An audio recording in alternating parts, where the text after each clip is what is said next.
کہ غمگین دل سے ہیں، دکھے دل سے، بے قراری کے ساتھ اور پھر توجہ کے ساتھ جب بارگاہ الہی میں دعا کی جاتی ہے نا تو بڑی بڑی مشکلیں ٹل جایا کرتی ہیں، بڑے بڑے مسئلے حل ہو جایا کرتے ہیں۔ قرآن پاک کی ایک سورت ہے سورہ انبیاء، اس مبارک سورت میں کئی انبیاء کرام کا تذکرہ ہے، اس پہ بالخصوص انبیاء کرام کا یہ وصف بھی ذکر ہوا کہ اللہ پاک کے پیارے نبی اللہ پاک کی بارگاہ میں دعائیں کیسے مانگتے تھے، کیسے دعائیں کرتے، اور کوئی بھی مشکل آتی تھی تو اللہ کی طرف رجوع لاتے، توجہ اللہ کرتے اور گر گڑا کر بے قراری کے ساتھ اللہ رب العالمین کی بارگاہ میں دعا مانگتے۔ سبحان اللہ، حضرت نوح علیہ السلام آپ نے 950 سال تک لوگوں کو اللہ کی طرف بلایا۔ اب یہ بڑا ان کی زندگی جو ہے نا بڑا خوبصورت ہمارے لیے میسج بھی ہے۔ 950 سال میں آپ کو پتہ کتنے لوگ ایمان لائے؟ کم و بیش 80 لوگ ایمان لائے۔ کدھر 950 سال اور صرف 80 لوگ ایمان لائے؟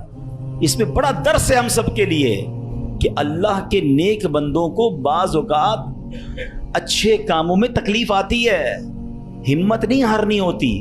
ہم تھوڑا سا کوئی نیکی کا کام کریں، کوئی ساتھ نہ دے، بندہ کہتا ہے میں تو کچھ نہیں کرتا، نیکی کا زمانہ نہیں ہے بھائی، میں تو اللہ کے لیے کر رہا تھا، کوئی ساتھ ہی نہیں دے رہا، فلاں نے تو دل توڑ دیا، فلاں نے ساتھ نہیں دیا۔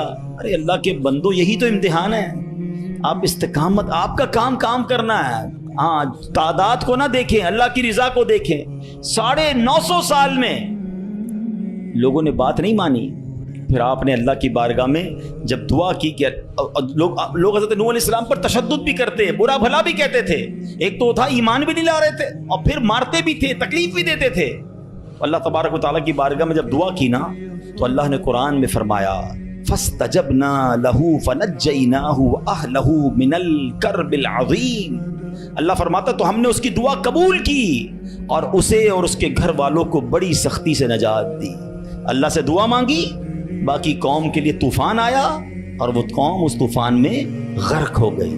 اللہ نے بڑی تکلیف سے حضرت نوح کو نجات دی، کیوں؟ آپ نے دعا مانگی، آپ نے اللہ سے بات کی۔ حضرت نوح علیہ السلام کی اس دعا کے نتیجے میں کفار پر کیسا سیلاب آیا کہ سب برباد ہو گئے۔ اسی طرح حضرت ایوب علیہ السلام پر آزمائش آئی تھی نا، آپ پر طرح طرح کی بیماریاں بھی تھیں، آپ کے بچے بھی دنیا سے چلے گئے، آپ کا کاروبار، آپ کا مال سب برباد ہو گیا۔ اللہ اکبر، آپ نے اللہ کو کیسے پکارا، اور یہ دعائیں کتنی مقبول ہیں کہ قرآن میں موجود ہیں، بلکہ اس کو تو یاد کر لو، کیا ترجمہ ہے، آنسو آ جائیں گے آپ کی آنکھ میں۔ حضرت ایوب کہتے ہیں انی مسنی الضر وانت ارحم الراحمین۔ اس کا ترجمہ سنو کہ بے شک مجھے تکلیف پہنچی ہے اور تو سب رحم کرنے والوں سے بڑھ کر رحم کرنے والا ہے۔ اگر تکلیف پہنچے تو کیوں دنیا کو پکارنا ہے، کیوں دنیا والوں کے پاس جانا ہے؟ چلو نا اس کے دربار میں چلتے ہیں جس سے تکلیف دور کرنی ہے۔ حضرت ایوب علیہ السلام نے رب کو پکارا نا، انی مسنی الضر وانت ارحم الراحمین۔ یہ وہ دعا ہے جو قبول ہے، یہ وہ دعا ہے جس کے صدقے میں حضرت ایوب کو شفا بھی دی گئی اور ساری مال دولت اولاد واپس عطا کر دی گئی۔ اگر آپ بھی کسی پریشانی میں ہیں، آپ بیماری میں ہیں، آپ قرضے میں ہیں، آپ مصیبت میں ہیں، آؤ نا رب سے حضرت ایوب کے انداز میں دعا مانگتے ہیں نا۔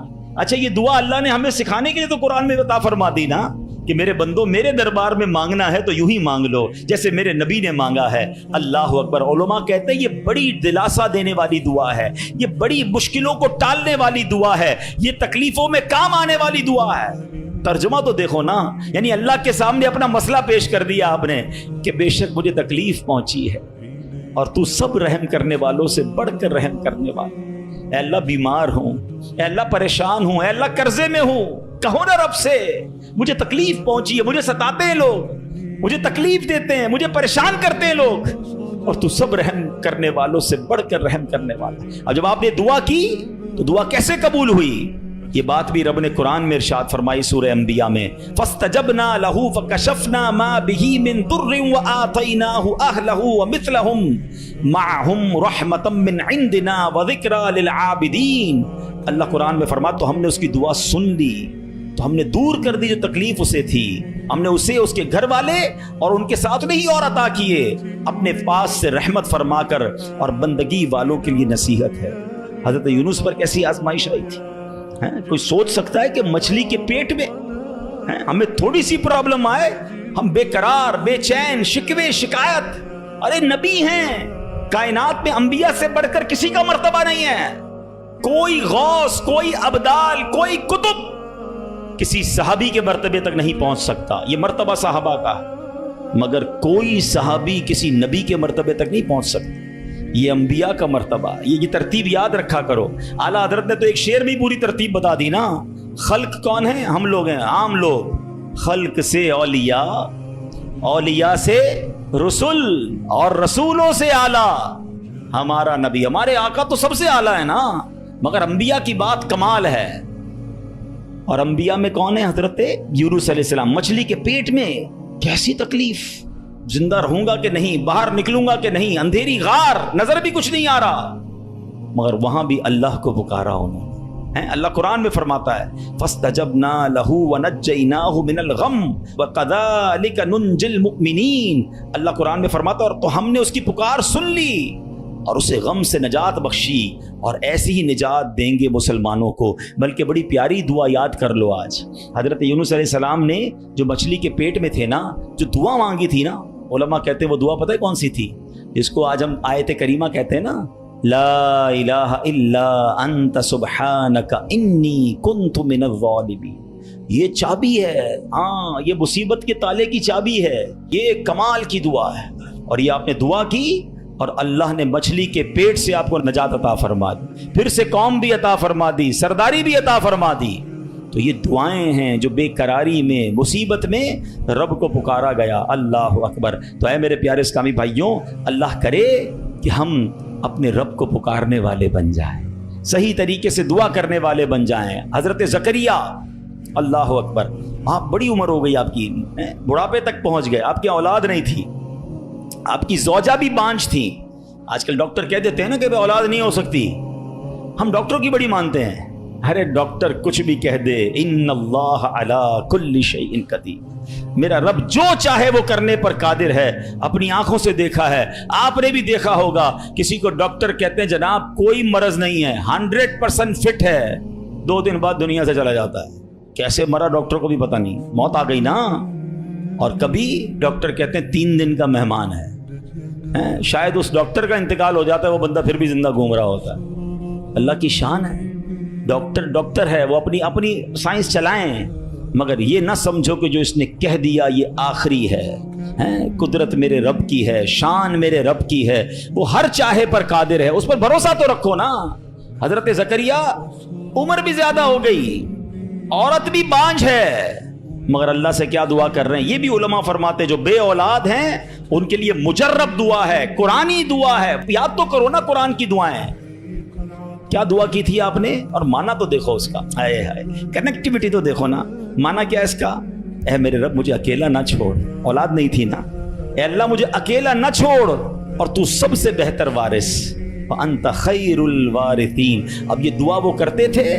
اللہ نے کیسی دعا قبول کی؟ صرف بیٹا نہیں دیا، بلکہ بیٹا بھی دیا اور اس کو نبی بھی بنا دیا.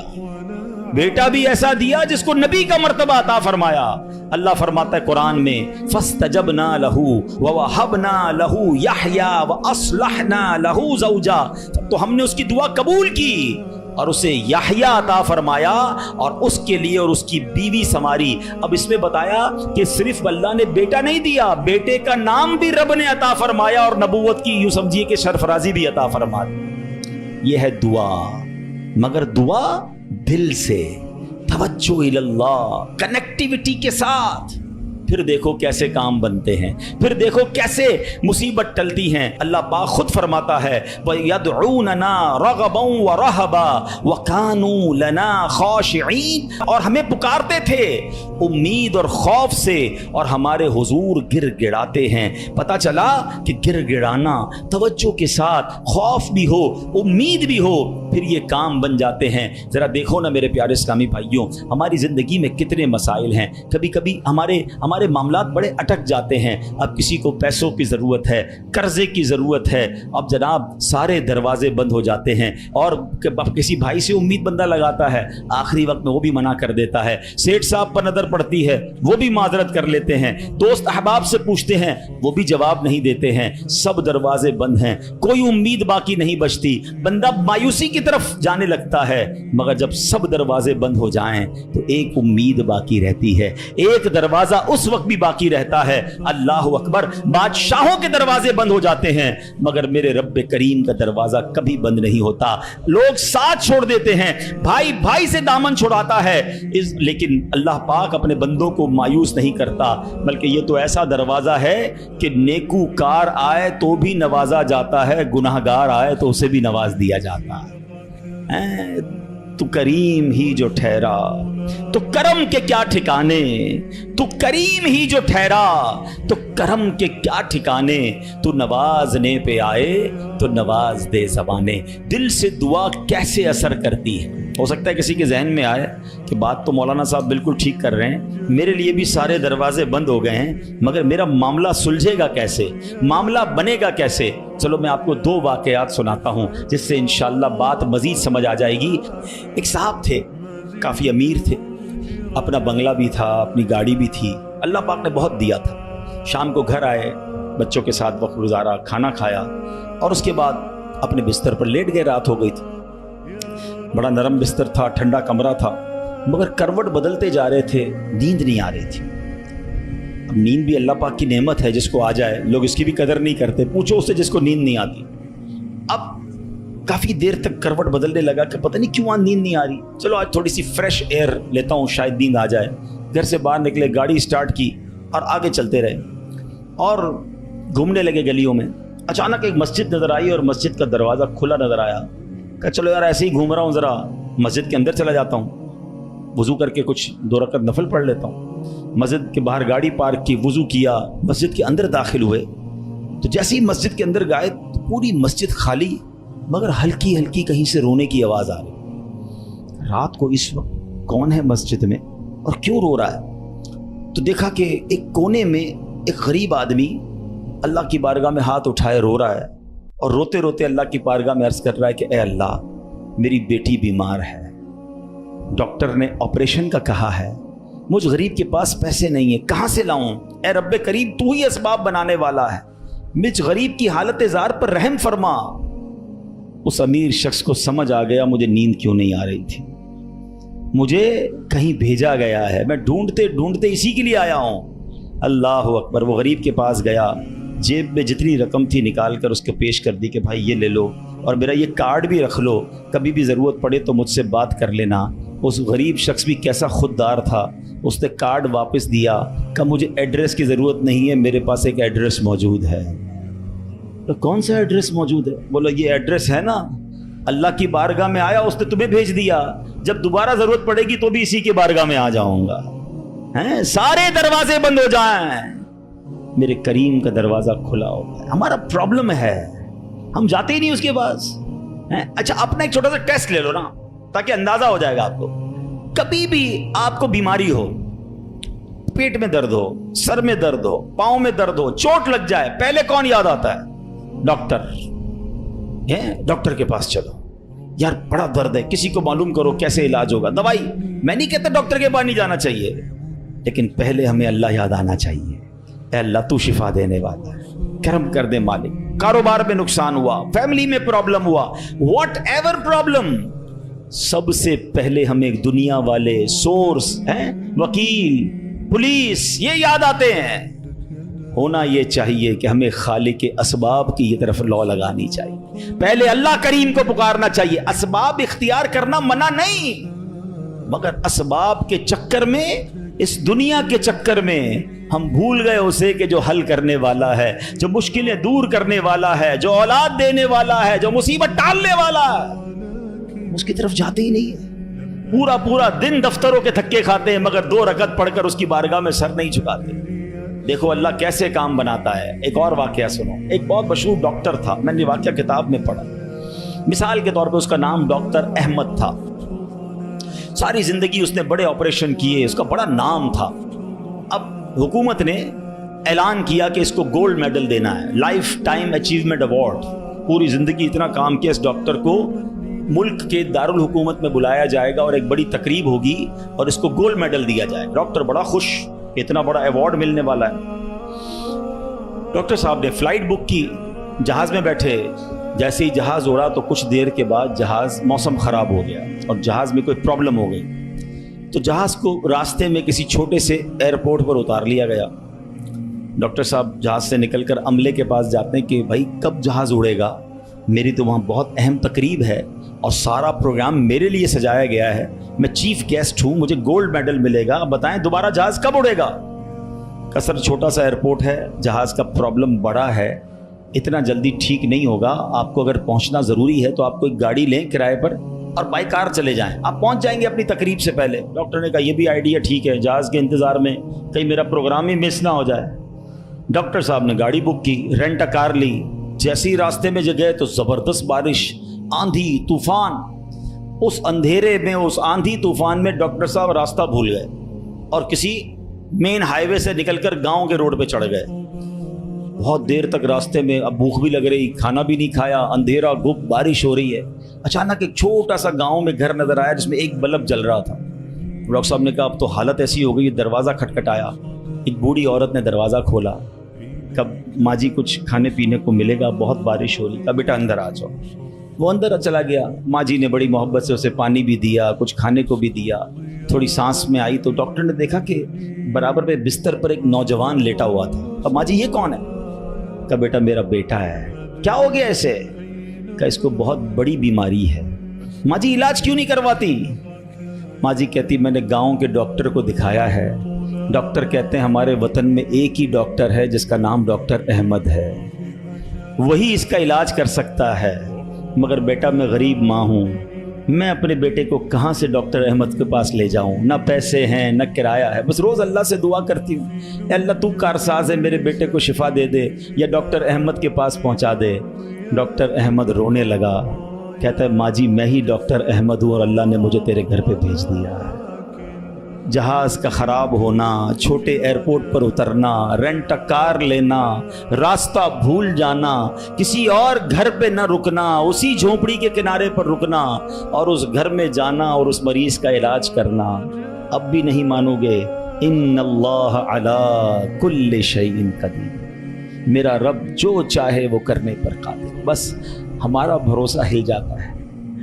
ہم سمجھتے ہیں دنیا والے ساتھ دیں گے، ہم سمجھتے ہیں دنیا والے مسئلہ، ارے دنیا والے تو دکھ دیتے ہیں. اپنا پرابلم بتاؤ تو ہنستے ہیں. ہم سے کہتے فکر نہ کرو، دوسروں کو بتاتے دیکھو اس کا یہ مسئلہ ہے، یہ فلاں کام کے لیے آیا تھا، اتنی بڑی بڑی باتیں کرتا ہے، اس کا یہ مسئلہ ہے. ہمارے مسئلے کو انجوائے کرتی ہے دنیا، کون ساتھ دیتا ہے آج؟ مگر جو ہمارے عیبوں پر پردہ ڈالنے والا، جو ہمیں بچپن سے لے کر آج تک نوازنے والا، جو ہمارے گناہ ہونے کے باوجود ہمیں عطا کرنے والا ہے، وہ ہمارا رب کریم ہے. ارے جو ہماری ماں سے زیادہ ہمیں چاہنے والا ہے، ہم اسے کیوں نہیں پکارتے؟ اس کی طرف توجہ کیوں نہیں کرتے؟ حالانکہ اس کی رحمت تو اس کے دروازے کھلے ہوئے ہیں، وہ تو دینا چاہتا ہے.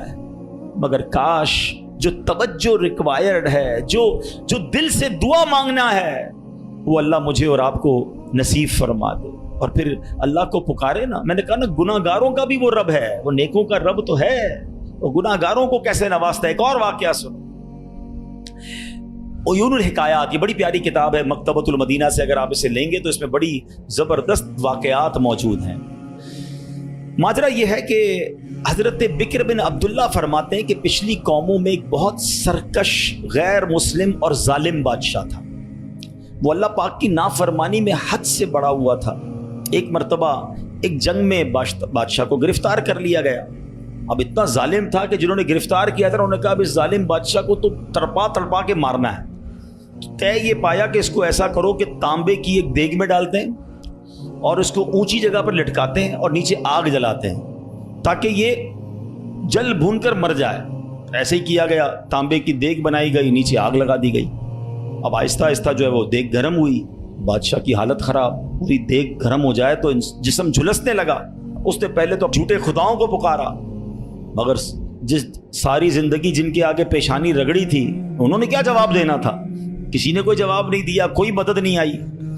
اللہ اکبر. اب جب سب امیدیں ٹوٹ گئی نا, سب اس کو پتہ چل گیا کہ اب میرا آخری وقت آ گیا, اب میں گیا, اب میں مارا جاؤں گا. تو اب یہ بادشاہ جو تھا مسلمان نہیں تھا, اس نے مسلمانوں کے رب یعنی خداوند قدوس کو پکارنا شروع کر دیا. وہ کہتا ہے یا اللہ, یا رحمان, یا رحیم, مدد فرما دے, اور بلند آواز سے لا الہ الا اللہ پڑھنا شروع کر دیا. اب بادشاہ نے اس مشکل گھڑی میں اللہ سے توبہ بھی کی کہ اللہ مجھے معاف کر دے اور بس مجھے بچا لے, اب میں تیری عبادت کروں گا, اب تک جو کیا مجھے معاف کر دے. بلند آواز سے لا الہ الا اللہ. اس دیگ میں بیٹھا ہوا ہے, نیچے آگ لگی ہوئی ہے. دیکھو کریم نے اس کی پکار کیسے سنی کہ بارش برسنا شروع ہو گئی. جیسے بارش برسی تو وہ آگ بجھ گئی, تو وہ گرمی تو آلموسٹ ختم ہو گئی, لیکن پھر اتنی تیز ہوا چلی کہ وہ دیگ رسیاں توڑا کر دیگ ہی اڑنے لگی. اچھا, وہ بادشاہ لا الہ الا اللہ, لا الہ الا اللہ کی آوازیں بلند کر رہا ہے اور دیگ اڑ رہی ہے. اب دیگ اڑتے اڑتے اڑتے غیر مسلم قوم کا جو قبیلہ تھا وہاں جا کے گر گئی. اب جب وہاں گئی تو لوگ حیران کہ یہ کیسی دیگ ہے جو اڑتے ہوئے آ رہی ہے, اور اس میں ایک بندہ بیٹھا ہوا ہے, وہ لا الہ الا اللہ, لا الہ الا اللہ پڑھ رہا ہے.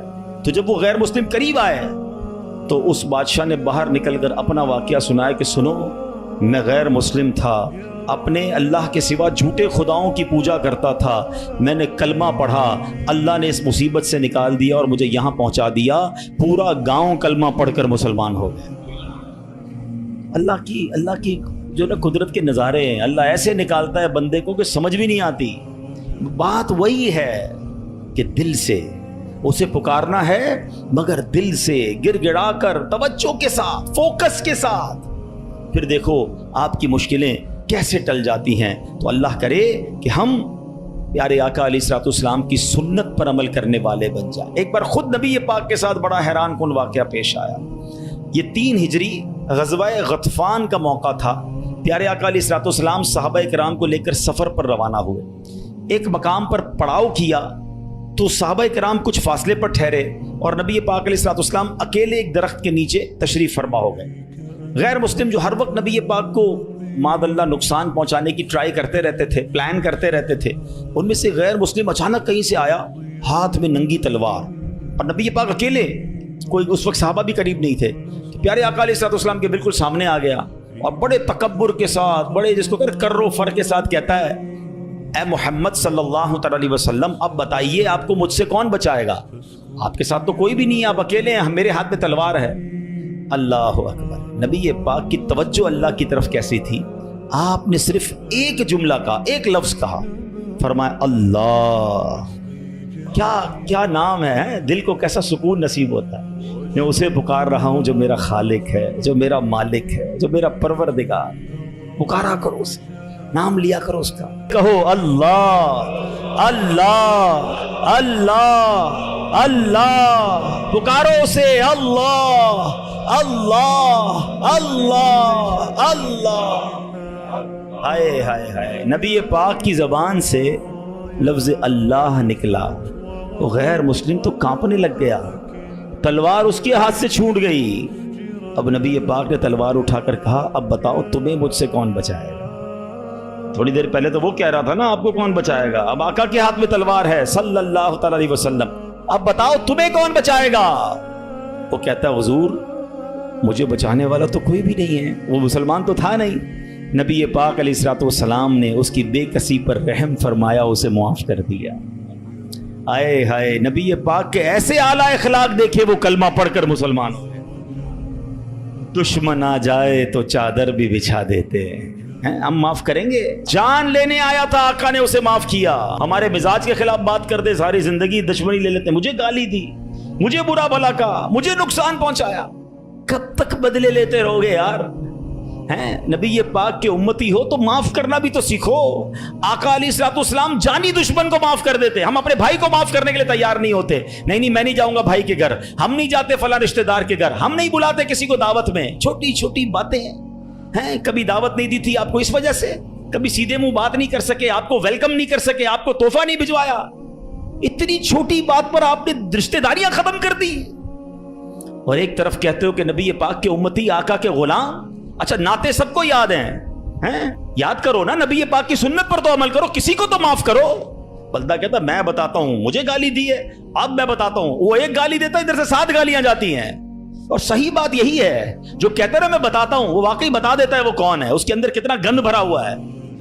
اگر وہ آپ کے ساتھ برا کر رہا ہے تو آپ کو کس نے اجازت دی ہے برا کرنے کی؟ ایک عجیب سا جملہ مشہور کر دیا گیا ہے کہ جناب ہم شریف کے ساتھ شریف ہیں، بدماش کے ساتھ بدماش ہیں. مجھے آج تک سمجھ نہیں آیا کون سا بٹن لگا ہوا ہے آپ کے اندر بھائی. شریف کے ساتھ شریف ہوتے ہو، بدماش آتا ہے آپ بھی بدماش بن جاتے ہو، تو پھر تو آپ بھی بدماش ہوئے نا بھائی. شریف آدمی شریف کے ساتھ شریف ہوتا ہے، بدماش کے ساتھ بھی شریف ہوتا ہے، تبھی تو بدماش کی اصلاح ہوگی نا.